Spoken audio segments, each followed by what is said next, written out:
This is a clip from a recent Pops live stream or video. Make sure you are subscribed so you don't miss the next one. Hey there, folks. Welcome to another Movie Pops Talk with me, catching up on some of the movies that I've been watching, some I've never seen before, and giving you sort of different little reviews and thoughts and insights on different films that we've been watching lately. There's a feeling around these parts that these brothers are indestructible. Do you mean immortal? On August 29th. There's a new special deputy. I'm going to make your life real difficult. That's all. When the law became corrupt, Ain't no honor in the business. Everybody trying to muscle in. brothers became We outlaws, don't lay down for nobody. Shoot 'em. and outlaws became heroes. It is not the violence that sets man apart. It is the distance that he is prepared to go. Lawless. Rated R. All right, next up for me is Lawless, the 2012 film by John Hillcoat with an all-star cast. I've never watched this movie before. I had always thought about watching this movie and kind of never got to it. I love Tom Hardy's work. I think he does a great job. This movie is, again, sort of not my thing. So I kind of always leaned away from it because it's just backwood, bootlegging, corrupt police sort of drama stuff. And it wasn't really ever my thing. And in hindsight, finding out how it's much more of a Shia LaBeouf movie, I was like, oh, I really was never going to totally love this movie. And if this is one of yours that you just totally love, good on you, good for you. Yeah, I was like, I'm sort of like never. I mean, some of the better Shia LaBeouf things, usually when people say he's I don't know, past his prime. I don't know. He's fine in this. It's okay. I think the problem I have with this movie is it's just the script is all over the place with what it wants to try to accomplish, because Tom Hardy's character kind of gets put on the shelf. He's really not that interesting. The star of the show is Guy Pearce's character, who's the villain.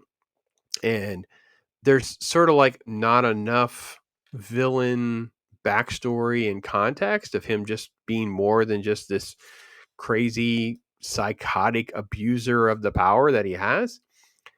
But he's phenomenal in those scenes. Like, my gosh, is he good in those scenes. So that is good. And you have this sort of like this bootlegging thing.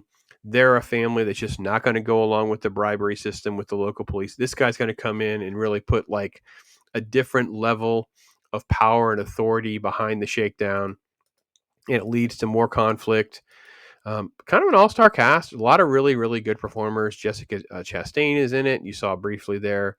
Maya Wasikowska. She's really good in this.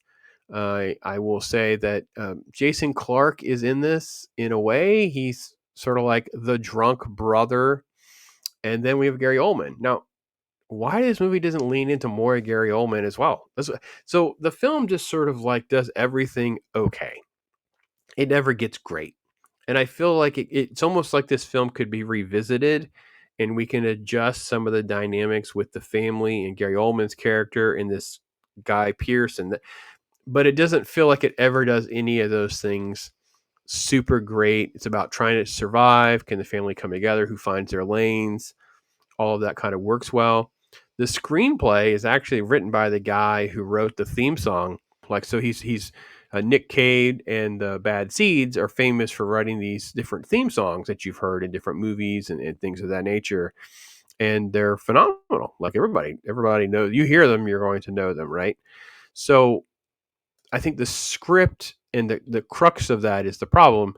But I also see, and I didn't know this, was it was based on a true story, at least to some degree. Now, that may be part of the problem. Maybe what I want to have happen and how I would see the characters develop and interact with one another and have different backs. It doesn't work because it's actually a true story. And if that's all true, that's fine. I just feel like it's just, there's not enough meat on the bone in a way to make that work.